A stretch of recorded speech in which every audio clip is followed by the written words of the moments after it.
Oh, Jesus Christ.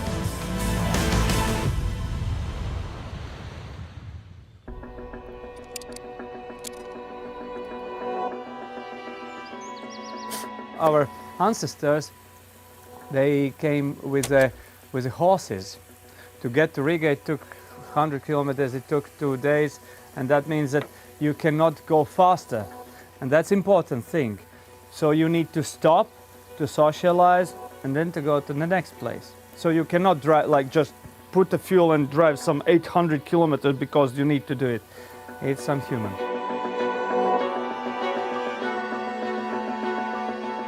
When you need to go from point to point and start to think that I will need to stop here, I will need to recharge.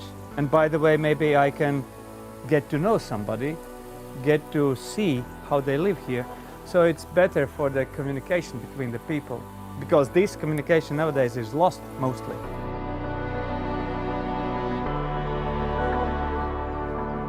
Go to collect some mushrooms.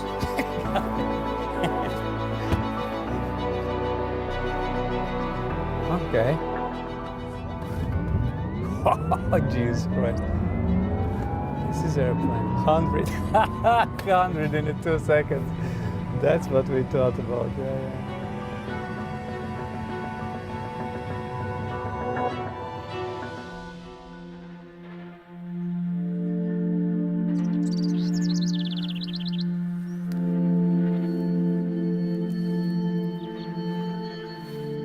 Go to the forest and collect something, it opens so many doors in our brain. And we are collectors and we are hunters. That's what we became of.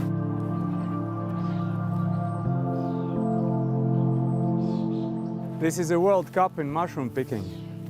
Very beautiful.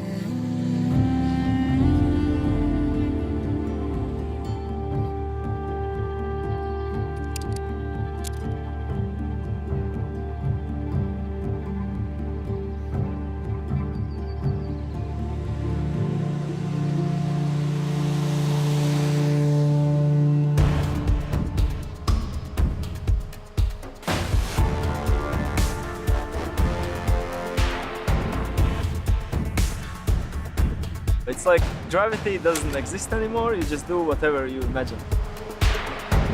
Just go and feel the wind and throw your body around, like, yeah. Once you get the feeling of it, how the wind works and how it affects your body, you can just use it unlimited. We had a couple movies. The first one, which was a couple years ago, was with Tom Cruise, Mission Impossible. Tom was actually doubling Hollywood stars.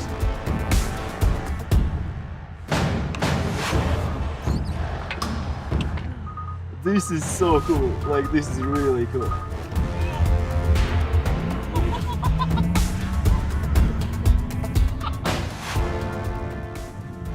Like the brakes is so enjoyable, really. Like I could only like drive like this to Riga, like, you know, just accelerating and braking. What I enjoy is that we don't have lots of people in our country. A lot of trails and I would say a lot of places that are untouched. Yeah, like people haven't ruined it.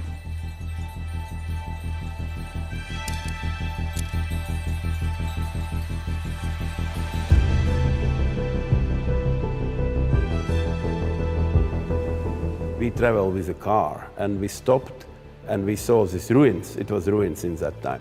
And we just came in and immediately we understood that this is our place. Industrial Soviet type pumping station.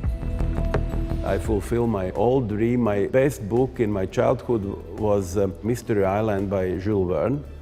It's about Captain Nemo and Nautilus submarine, and here we put some imaginated part of this submarine made from stainless steel, just to contrast with house which is covered by cotton steel, which rusts and stays nice brown.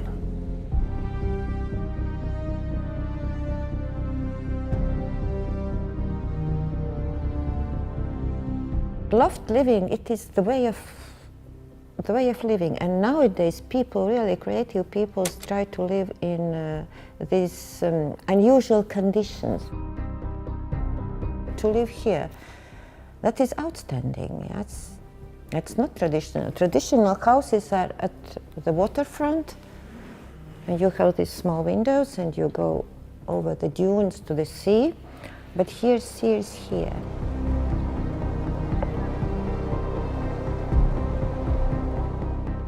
I want to die here, I said already.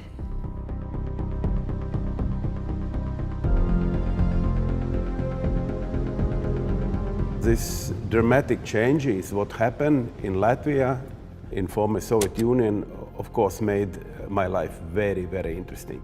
Because in 1990 we regained independence and I became Director General for the Department for Foreign Economic Relations in Cabinet of Ministers. I became Minister for State Reforms. I became Prime Minister.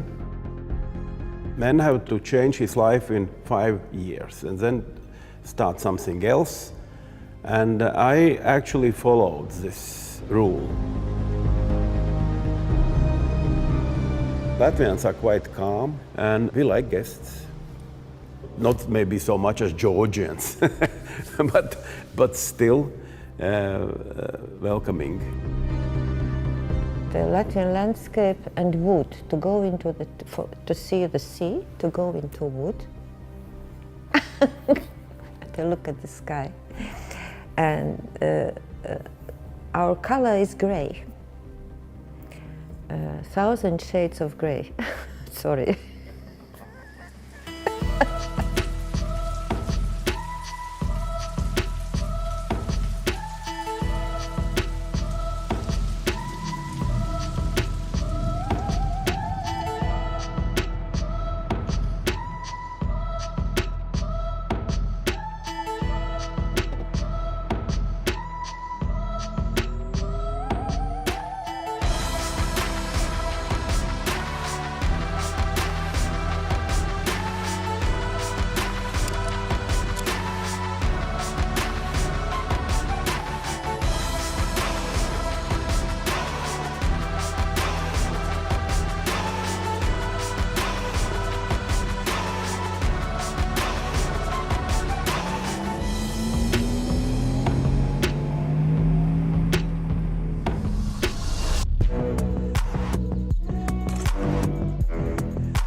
This radio telescope was built in 1964. It was built for Soviet Union Army purposes, mostly for observations for another military object and also for space observations. It's more like a submarine, because most of the parts, including the staircases, were borrowed from USSR time warships and submarines. For example, the system which gets this telescope moving is actually a gun turret from a ship with a cannon. Instead of a cannon, we mount up an antenna and we have a radio telescope.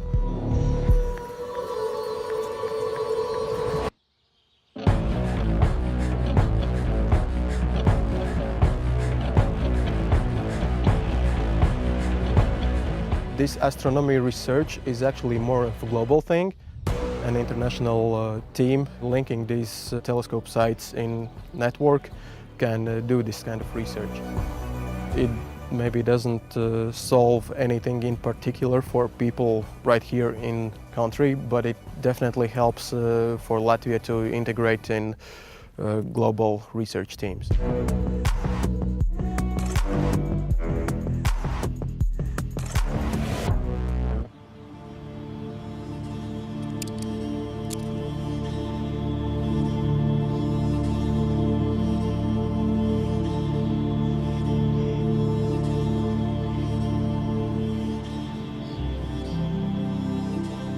This place might be a sort of a goal to prove that this is a great place and people should come, enjoy everything. I mean, maybe us, maybe the country, maybe the local area. It's a great place. This place was in some ways built on a goodwill. You can come here and you can drink a tea, honey and bread in winter.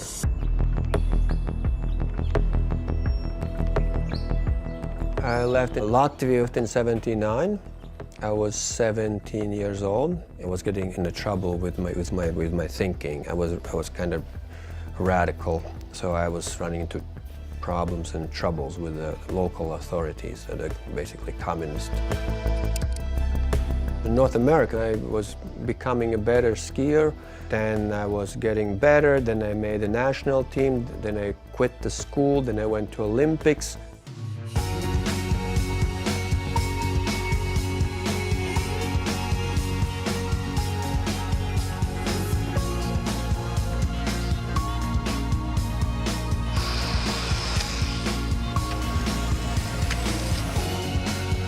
Came from Latvia about 10 years ago. What was it like getting out of that country? Freedom. He showed up at a race and we're like, who is this crazy Latvian? He was one of the young ones coming up that we older ones had to watch because he was doing really well. I was starting to feel really strange and I passed out in the street. And then it turned out that my Olympics were over. We have our own flag now.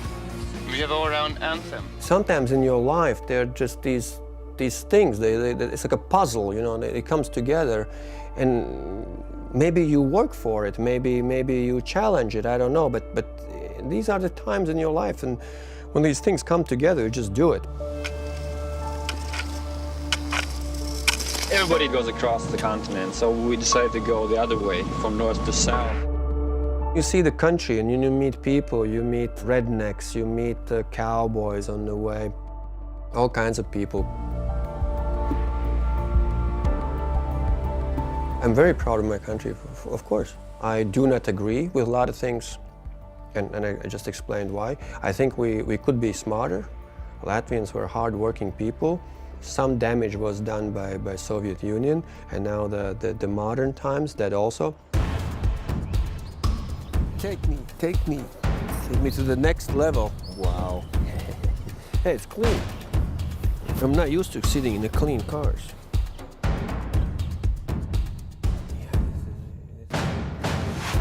Next time I prepare my road better for you.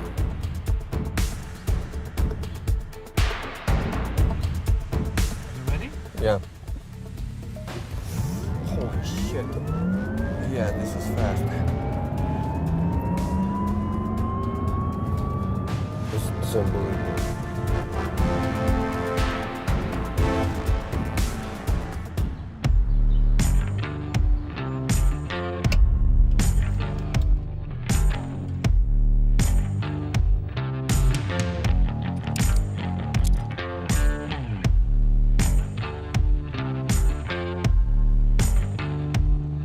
Why I'm a chef?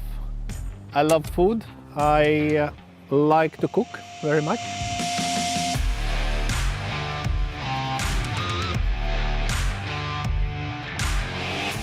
My first profession was conductor of choir, choir dirigent, and but I couldn't finish the school. I was kicked out because I was a bit punk.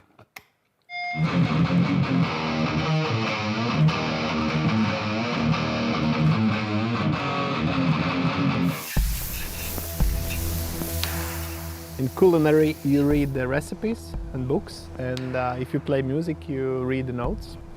And then after you read all the books and all notes, and you can play your own music, or you can cook your own dishes. The Latvian food, if we talk about Latvian food, well, there is some interesting combinations. How we like to eat cucumber, fresh cucumber with honey. I'm not sure that anywhere else people are eating fresh cucumber with honey, but we do.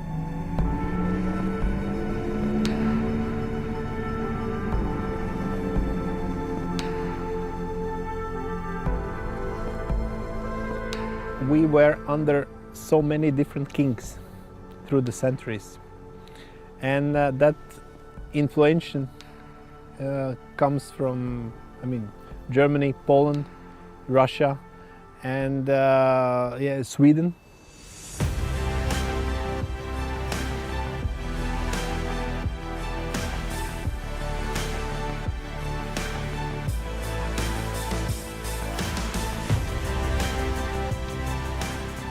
This is still a land of a big opportunity. It is kind of like, wild, wild west where you go and you can build things from scratch. But it's changing quickly. We still have a lot of Soviet mentality, so it's not really that simple.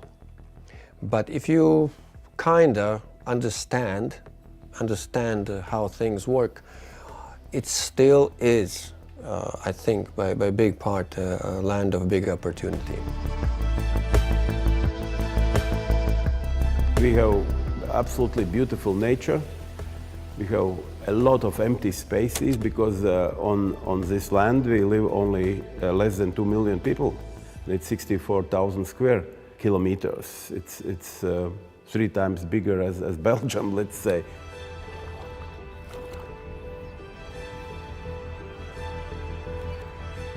The nature is like absorber of all our instabilization, all the stresses, everything. You just go to the forest and calm down. And once you enter the nature, you just go out back in another shape, renewed.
Everyone, and welcome to Dallas, to our first live writing summit outside of Switzerland since fall 2019. Can you believe it has been that long? And for this special return edition, that means exploring the incredible Super RV collection in the company of the people and the machines that make this new family of watches so unique. The formation flight looked incredibly from the ground. How difficult was it to put it together? Formation flying always takes a lot of planning, especially when you have 4 different aircraft types and also with vintage aircraft of this nature. So we were happy to do it. Yeah, I think, George, I think that how you guys keep the story of these legendary airplanes alive with a watch that made its own mark on aviation is just truly amazing. And plus, it's a great tool for the cockpit and a pilot's companion. So it really is living history, George. The Super RV really takes us back to the roots of Breitling's history, the heart and core of what makes Breitling, and always has. The heritage of the Super RV goes right back to 1939 and the introduction of Breitling's first design that was dedicated to pilots and aviators, the 765 chronograph line. So in many ways, this watch's story is the story of Breitling itself. let's take a look at some of the design elements that define our new Super RV in detail. The highly legible dial design that incorporates 24-hour marking for the signature red-tipped GMT hand, as well as a seamlessly integrated date window. Next, we have the oversized crown and coin edge bezel. And now perhaps my favorite detail of all, the engraved sapphire caseback commemorating each of the incredible aircraft that the new Super RV designs are dedicated to. Finally, vintage calfskin straps recreated with this authentic pilot stitch design for extra strength and durability, as well giving you that all-important hand finish feel. Welcome, George, to our brand new 47,000 square foot Henry V. Tippie National Aviation Education Center. So we've got young people of all ages, and we're hoping to impact thousands all across the Dallas-Fort Worth Metroplex. So we believe that the aircraft and the history is such a great tool to bridge the past into the future. We also believe that education starts at the moment of inspiration. And there's no doubt that you can't be a young person and walk out and see these watches or see these aircraft and be absolutely inspired. Young people's eyes just light up and you realize that they are at the moment where they've been inspired. And they're going to learn and they're going to see that there are opportunities. There are going to be skills that they need to learn. And this is all the things that we teach here at the Education Center. Thank you very much. It's an honor for us to support you. Okay, run-up's complete. Taxi check. Brakes and Flight check. instruments. Check inside. All right, you want more takeoff?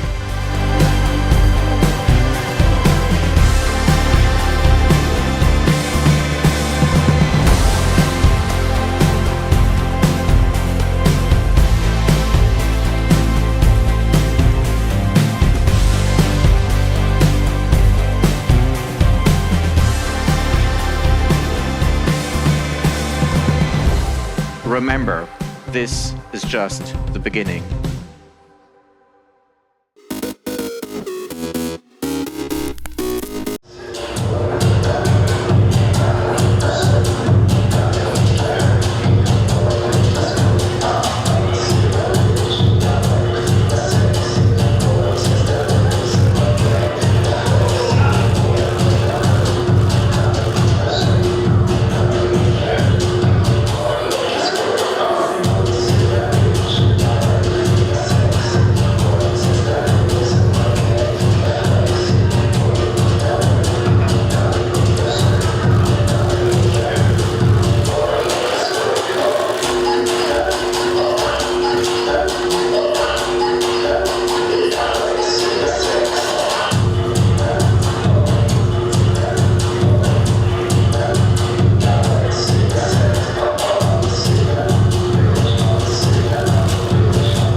I felt at home right away in Cape Town. There's a really open quality in people who live by the ocean.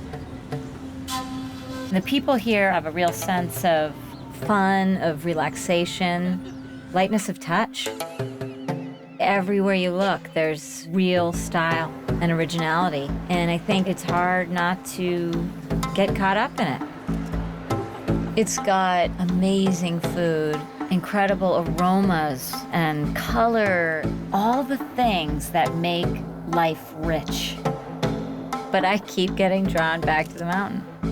It's a unique and incredible thing to have a mountain like that right in the center of a city. I mean, up there you can really feel the vibrancy of this city and its people. I find it so inspiring.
May 14th, 1607.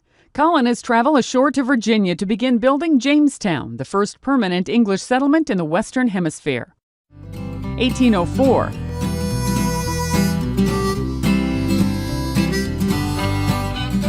Meriwether Lewis and William Clark leave St. Louis on their expedition to explore the Louisiana Territory in what's then America's uncharted West.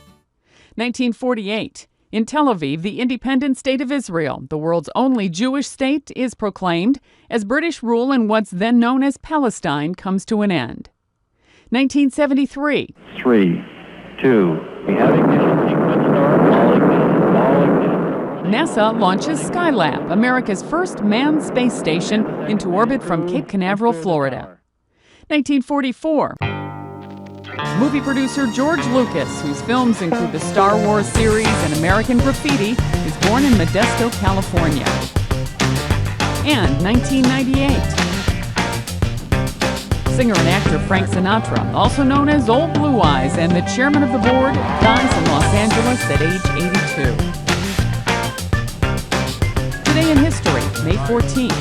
Sandy Kozel, The Associated Press.